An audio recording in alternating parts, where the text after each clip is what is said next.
right, folks, and welcome to the Saturday Morning Samoflange. I'm Matt. No one is here with me. Still no theme music. We are themeless right now. Of course, Mikey with the baby. Benjamin's very busy. We're actually, at this time, doing shows, so it's going to be busy for everyone here. And so I had an idea originally for Mikey. Mikey couldn't make it. Then I passed it down to Ben. Ben loved the idea, but Benjamin then couldn't make it. And now it is down to me, only me, to talk about top 5 holodeck programs I would have at my home. If you don't know, the next generation played with a holodeck where they could just enter in a program and up would pop some fantastic place where they could play and whatnot.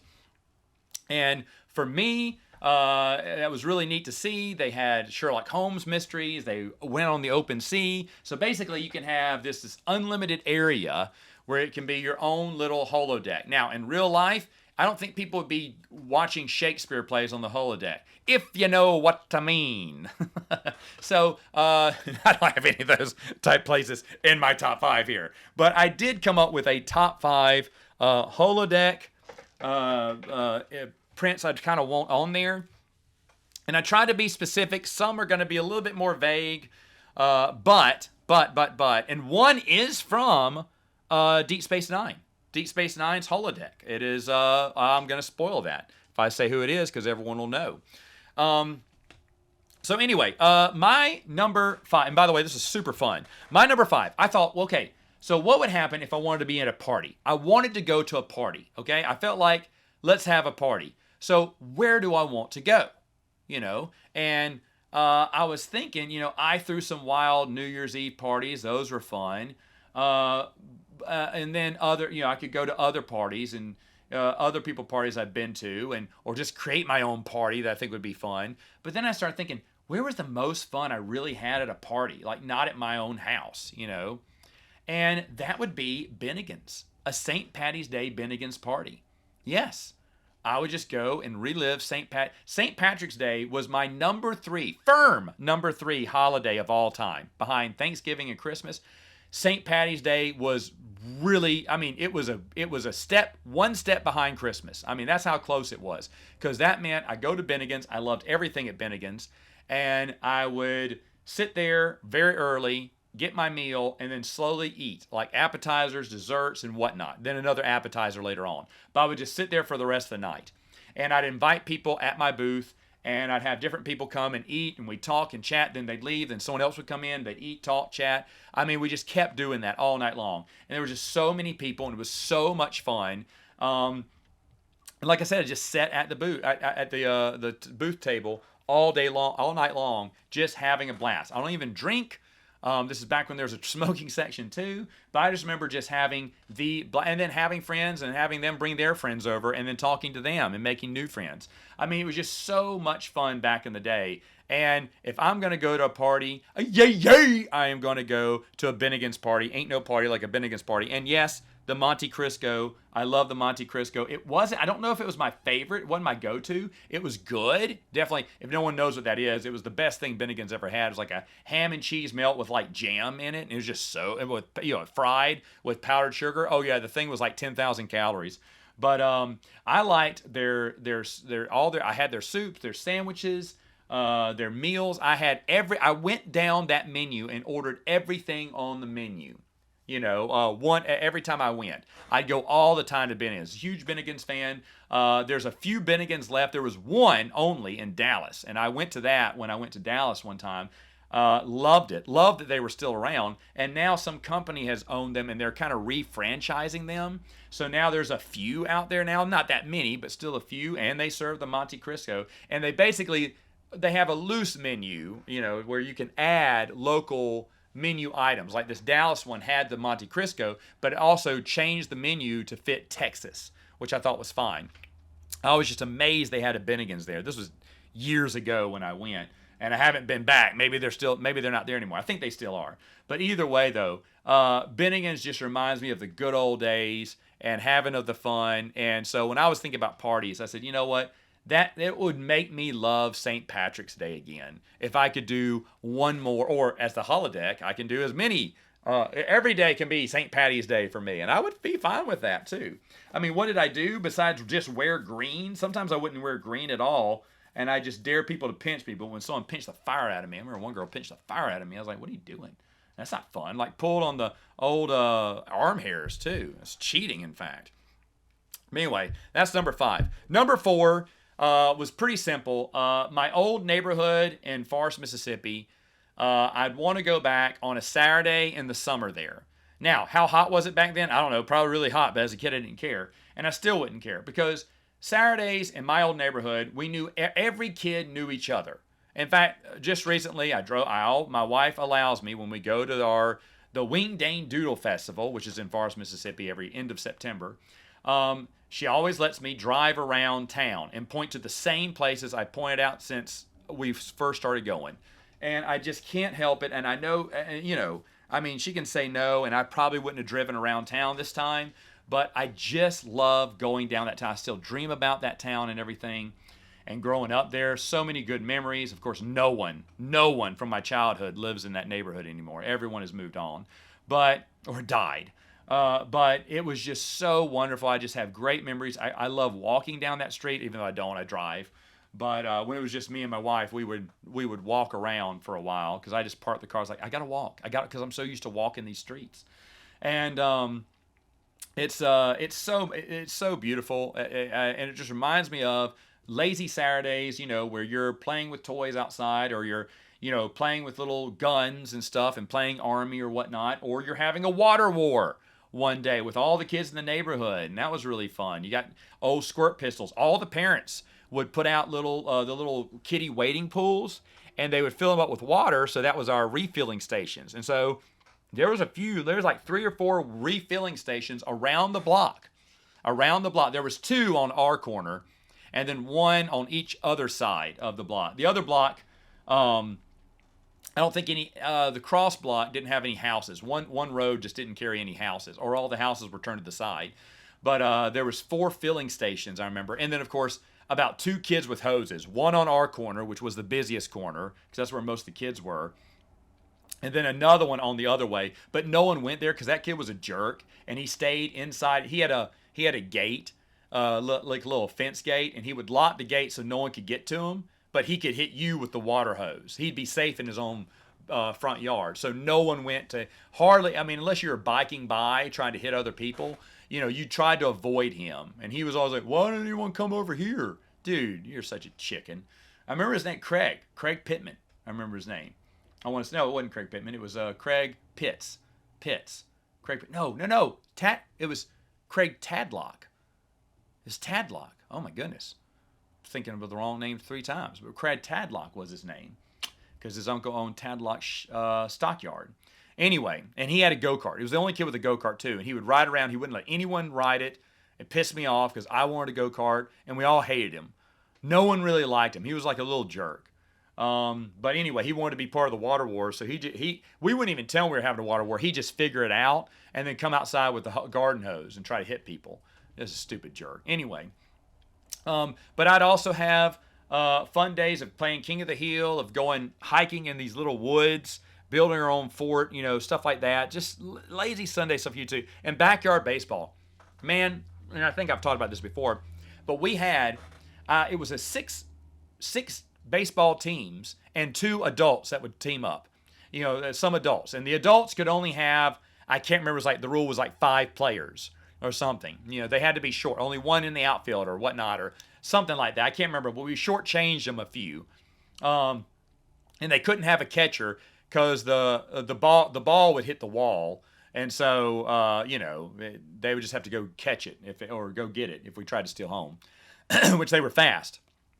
But anyway, and the other of the 6 teams, 1 was all the little kids we wouldn't let play. We'd let them form a team, and everyone would whoop up on them. We had the skunk rule on them. After 20, I think, points, you just gave up. And then the other one was a girls' team because there was a local Girl Scout group that wanted to play, and we'd whoop them too. And then there were 4 other boys' teams from different neighborhoods, and we'd all usually we played baseball in our backyard. But I remember someone else, because we had the perfect backyard for it, no one else really did. We used to play at one other neighborhood down the road, but the backyard was just crap. It was utter crap. There's too many trees. Like, guys, we can't play here anymore. So we all started playing at our I say big backyard. Wasn't that bad. I think it was 90 feet to the fence, in dead center. But I wrote 100 because I was pissed. I wanted it to be 100 feet, but it wasn't. It was maybe 100 to the corners, but not to the main fence. I was like, why isn't 100 there? I didn't understand math very well, or geometry very well. So I just wrote 100 on chalk on the board anyway. But of course, we didn't like it when you hit home runs because then we'd lose the ball, or someone would have to go all the way around the fence to the back because the only openings were in the front. So you'd have to run all the way around to the backyard and then go through the woods to kind of find the baseball. It sucked. So home runs weren't that big, weren't celebrated that much. But anyway, the old school days, the lazy Saturdays, and then the street light would come on, and that's when you knew it was time to go home, time to eat dinner. Oh man, great days, lazy Saturdays, playing, having a blast, listening to 80s music on the radio. You had radio, pretending you were Luke Skywalker, Han Solo, and saving the galaxy. All picking fights with the Girl Scouts because they had cooties back then. All the stuff you used to do in the 80s. Super fun stuff. And, that would definitely be one of the holodeck programs I would put in my holodeck. All right, so where are we? 3 now. Okay, number 3 is the same location, but it's going to be a different time, a different night each night. I'll explain why in a minute. Murder is Served. We used to have it at Chef Eric's, or, now that I think about it, do I want it at Cassio's? Cassio's was the original place. It had a 60s or 50s look. He never changed the look from the 50s, I think. And I mean, the classic nice dining chairs, heavy wood, nice heavy bar, just really, and I think it was from the 50s or 60s, back when they were popping. Well, this was the 2000s, and they were not popping. In fact, they demolished the place. And it just broke Steve's heart, the guy who ran the dinner theater, because he thought that was just such a beautiful, classic place to have dinner theater. Such a classy place, he thought. But then we went to Chef Eric's, and that's where I did most of my shows. So I think I'd still pick Chef Eric's because it was a good time. Chef Eric, I was good friends with. All of his people, the chefs that worked under him, were so awesome. We had such a great time. We'd laugh, we'd play. So many shows I did at Chef Eric's restaurant. And so it would be a dinner theater show, and hopefully a holodeck would maybe just put the lines up on the screen for me to read off. And I could play any characters we used to play, and oh man, just relive those moments. But that would, to me, that would just be heaven. That would be so much fun. And of course, I'm playing it with Mikey and CJ, the original co-hosts of Saturday Morning Samoflange, who I miss dearly. I see them all the time. I see CJ almost every week. He's gathering kids. We go to the same church. He's gathering kids. I'm gathering kids up. We say, "What's up, nerd?" And maybe move on. Every once in a while, we'll sit and talk, and have a good time. But mainly it's "What's up, nerd?" That's basically it. But I miss the dude. He is so busy, and his only free day, oddly enough, is Saturdays, which is my worst day to actually record. Yes, big surprise. These aren't recorded on Saturdays. Usually. Sometimes they are. But I do want him back on. But anyway, he was great. He doesn't do theater anymore. Mikey doesn't do theater anymore. No one does theater anymore. The great Mark Addison doesn't do theater anymore. But we all, back at that one moment in time, just had classic dinner theater, one after the next. So many memories to cherish. And yes, I'd probably redo shows from, when I was doing it, shows that, and of course Mr. Munns would be there because he was one of the most influential directors I ever had. In fact, all of my directorial skill come from 2 deceased directors, Hal Robinson and Steve Munns. And Steve Munns was the man who, when I first got into theater, I remember he pulled me aside and gave me the nicest compliment I ever could have gotten because I was super nervous in my first show. And he was so great to me. And he worked backstage on my first 2 shows I was co-starring in. And I was like, dude, I want to, and I did another show I co-starred in. I said, dude, I want to work with you. I want to work backstage. And so I worked backstage on 2 shows with him soon after that. And it was my season of the Strauss. I was in every show but the last one. But Steve Munns really taught me, like, he'd have people audition, like my wife auditioned, and he didn't cast her. My wife was pissed. And I was like, hey, Steve. He said, oh, okay. I said, you had my wife read for all these roles. He went, yeah. He said, yeah. He said, so she didn't take direction very well. She got kind of huffy when I kept changing her. He said, but I was doing it on purpose. And I want her to know I wasn't mad. I was just trying to see if I told her to do something and then told her to do the exact opposite thing and then told her to do this instead of what she just did, how she would react. Because I want to get their reaction. And if they can take direction when I change them, then I know that they're patient enough and I can work with them. He said, but just let her know, I wasn't trying to make her mad. I was just trying to test her patience. And I was like, oh my gosh. So I did not tell my wife that, but because she was getting pissed at him. But that's why he was trying to see if she would take direction without getting mad. And he would reverse his instructions. Right after he gave me, he'd say, okay, I don't want it loud and hard. Give me it too soft. Well, you just told me loud and hard. I want it soft now. And see if they get huffy or whatnot. And just really brilliant. And a few other things he did that were, he always gave people shots and chances, even though they didn't deserve a chance. He felt bad because I didn't know anything about Steve's life, but he was a counselor. I can't remember, I think for kids, drugs and stuff like that. But he felt bad because one guy at the time, he's not now, but he was a drug addict. And you could tell when he was on and when he was trying to get clean. He'd always go into rehab over and over again. And so Steve tried to, and I understood now because I was pissed every time Steve would put him in a show. In fact, one of the very few times I lost my temper was with him because he was all drugged out and he couldn't remember his lines. I threw a script at him. And I walked off stage and came back and just threw a script at him. He thanked me because he was just so out of it. He didn't know I was being super rude, but I was super pissed at him. And then he'd apologize later on and call and tell me he was in rehab now, so he's doing much better. And then he'd fall off the wagon again. But now he's still alive, thank goodness. And I hugged him the other day. I saw him on stage. He's doing a show again. He has been off, drugs for at least 10 years now or something like that. He looks great, and I did hug him. Happy to see him. Happy he's doing well. Happy he didn't die. But he was on and off back in the day, and just, I hated working with him. But when he's off drugs, he's fine. He's fine. He's perfect. So really happy for him. But the memories of the holodeck, the memories of Murder is Served, just being able to program a show and just run with it, I think would just be heaven. So much fun. All right, so number 2. I am borrowing this one from Cisco from Deep Space Nine, because when Cisco did this and they did the episode on it, I went, holy crap, that is so smart. Cisco programmed the holodeck to play all of his favorite baseball games. He'd walk into the stadium, enjoy the game. He'd have a meal maybe prepared and walk in and program the holodeck. Hot dogs, peanuts, popcorn, Cracker Jacks, and he'd watch, the old classic Willie Mays, Mickey Mantle, Willie Stargell, all these things. And I was thinking, yes, if I had a holodeck, that's what I would want. And for the longest, this was my number 1. And I'll explain why it didn't make when I talk about number 1, you'll know why. But for the longest, when I was making this list, this was number 1. Because how cool would it be to watch all 7 games of the World Series, 1986, when the Mets won? Even the games they lost.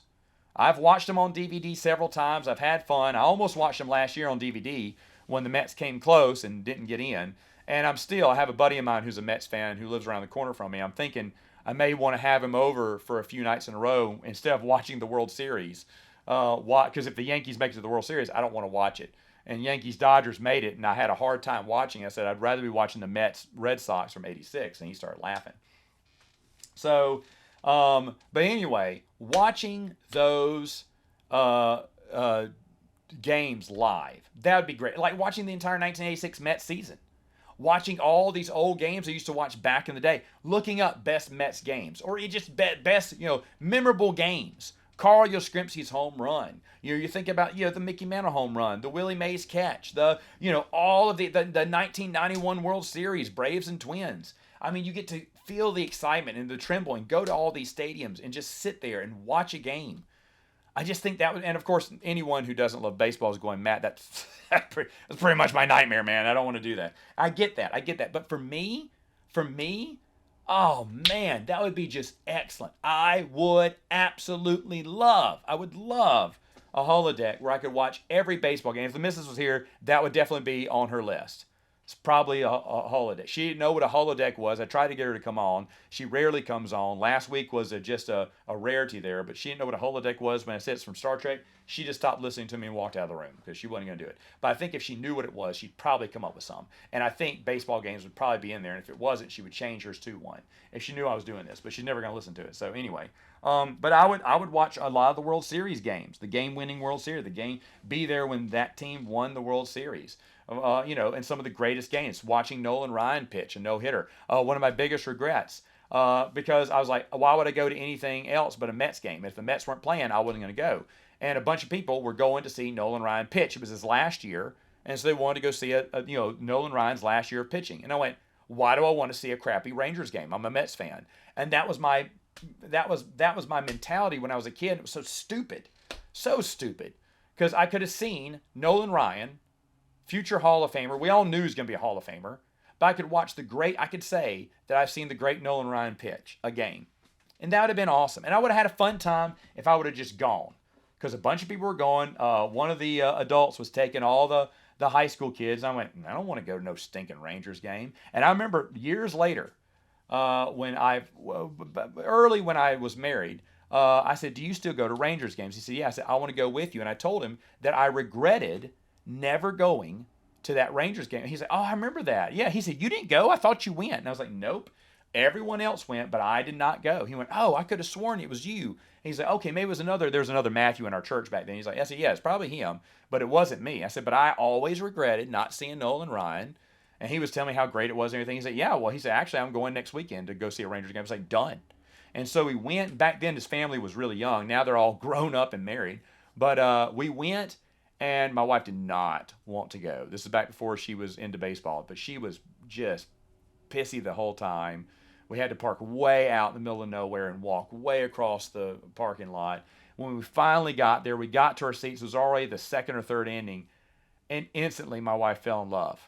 My wife fell in love with the game, watching the baseball game. It was so much fun. The next time we went, she said, we can go again. So we went to one game, but then that's when she went, we can go to the whole series if you want to. We can just go every day to the games. I went, oh, can we? Because we had gone to like a Friday night game, and there was a game on Saturday and a game on Sunday. And she went, well, let's go to all three. I was like, yay.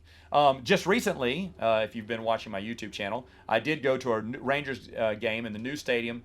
So great. I'll be honest, Scott Johnson, Ryan Kennel, Isaac from iTalk Studios. If you could say, Matt, who else would you want to be there? I don't know. Well, Dylan, obviously, from Twin Sons Foundation. I probably want him there. But it was so incredibly fun. So much fun to hang out with those guys. So much fun to see a ball game. Of course, live is probably better, but I can't go see all these past games. So that is what the Holodeck is for. So we're going to use that Holodeck and watch every daggum game we could possibly do. And that is not number one because, ladies and gentlemen, my number one is sad but true. Sad but true. When I thought about this, I went, holy crap, this has to be my number one now. And this is so sad, but I would program the Holodeck. Not see old family and friends, even though that'd be fun. I thought about honorable mention. Let me get to honorable mention real quick. I wanted my grandmother's house, my mom's grandmother, for Thanksgiving, because she made the best stuffing and dressing in the world. And it's all about the stuffing. And the turkey was really nice, juicy. But her Thanksgiving, and then we'd also celebrate Christmas there too. But for some reason, Thanksgiving was perfect. And then my dad's parents, I'd want to do Christmas with them because Christmas was better at their house. Plus, my grandmother did a cornbread stuffing I absolutely hated. I'd give anything to have it now because I miss her so much. But I remember thinking, where are we going for Christmas this year? Oh, me mom's great. Or Thanksgiving me moms and then Christmas grandmommies. Oh, not to say my grandmother's Christmas sucked. I remember super cold. Maybe it was cold during Thanksgiving. I just couldn't remember. But we used to spend our holidays at one house or the other. And I don't know when that stopped. Obviously, I don't know when we stopped doing that travel. Maybe when we hit college, Mom decided we had to stay at home then. But, now that I think about it, when was the last trip we made for Thanksgiving and Christmas? And did we know that was going to be the last one? That's kind of bittersweet now that I think about it, because those memories are gone. Those houses are gone. Actually, my cousin still lives in my old grandmother's house, which was super fun to go see. Anyway, I am rambling. But yes, those would be it. Our old house in Forest, Mississippi, obviously. Time, spending time with my little brothers when they were little. Yeah, maybe so. So yada yada yada, all those memories. Maybe there was. Did I have some? Working at DirecTV was a lot of fun. Kind of crazy and kind of not PC back then, but them's were the breaks. And yeah, going back to that old sales job would have been a lot of fun too. But number one, without a doubt, my old board game group. Don't have much of a board game group now. It is dying embers now. It's really hard to get. That's why I don't review many games. I used to review games all the time on my channel. Now it's every so often. I got one nephew once a month who play games.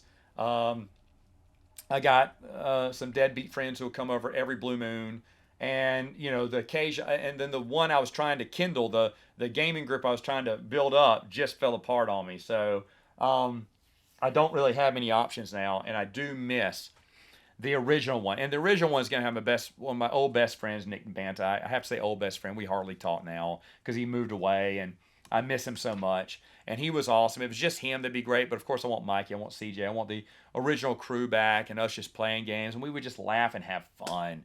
And obviously that would be fun because I could pull any game from my shelf, have all the friends there, and play it. Everyone could play it.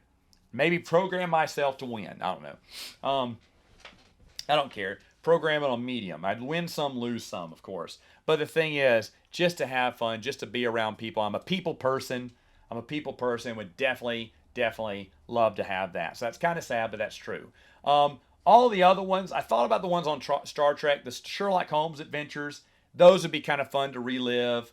I always thought that was a good idea. The ones at sea, I think they did that in the movie or whatnot, or they did like a fantasy one time, Dungeons and Dragons style. I don't know if any of that would appeal to me. Not really. I mean, you'd say, Matt, wouldn't you want a Star Wars one? Maybe hanging out with the Ewoks. Yeah, maybe an indoor one. Absolutely, absolutely. Not Tatooine because I don't like sand. It gets everywhere. I've tried to think of some other ones. Like, what were some other places I'd like to go or like to do or like to see? I mean, it's almost cheating because you're almost using it as a time machine at that fact. I don't want to use it as a time machine. I want to say, okay, what would I want? Would I want to see real dinosaurs? Well, yeah, but they'd eat me. Or, put on the safety measures, but they'd just try to eat me the whole time. And maybe there's some historical errors I'd like to go and revisit and see again. Definitely stories from the Bible I'd like to go see and everything. So, yeah, but then we're using it as a time machine. I don't think it should be used as a time machine. It should be used as a holodeck. And maybe I am using a little bit of a time machine too, because that is kind of type of tricky. Of course, it's not real. It's a hologram. So I guess you could. But, one. I just thought about it. Holy crap. My brother's going to kill me. We used to read this series called Bicycle Games. Cannot believe I forgot. Wait, hold on. Yeah, I'm bumping Bennigan's. I'm putting this one in. I can't believe I forgot about this. But there used to be a game they played in one of the books called Bicycle Hills called, I think it was just called Cave Games, where you ran around this cave. I think it was shooting people with glow-in-the-dark paint pellets or whatnot. And reading the books again, it's only in one chapter, but we just could not get over how cool that was, that you're walking around these caves shooting people with glow-in-the-dark pellets. And you could say, well, we'd have referees that would be judging it. You'd have paint bombs going off. You could buy, it'd be like a Chuck E. Cheese. You could buy more weapons or upgrades. Before you went in, you'd have teams. You'd play each other like paintball tournaments, because paintball was kind of the thing when I was in college and high school. And, I think even I bought a paintball gun at one time, and we tried to play a few rounds of paintball. Ooh, that paintball stung. I didn't know it hurt so bad when I got hit. And from then on out, I was chicken, man. I just shot around the corner, did not bring my face around, gave up. A lot of times. Or if I got hit in the shoe barely. Or if it just glazed my jeans, I'd go ahead and say, I got hit. Don't hit me. I'm hit. Because I did not want to get these little welts on your legs. And one on the side. I know someone got hit in the stomach one time. I was like, ugh. I got hit in the leg a lot because I hit my upper body a lot. But hitting in the face, I mean, we had the mask, but I saw one kid got hit in the head with one.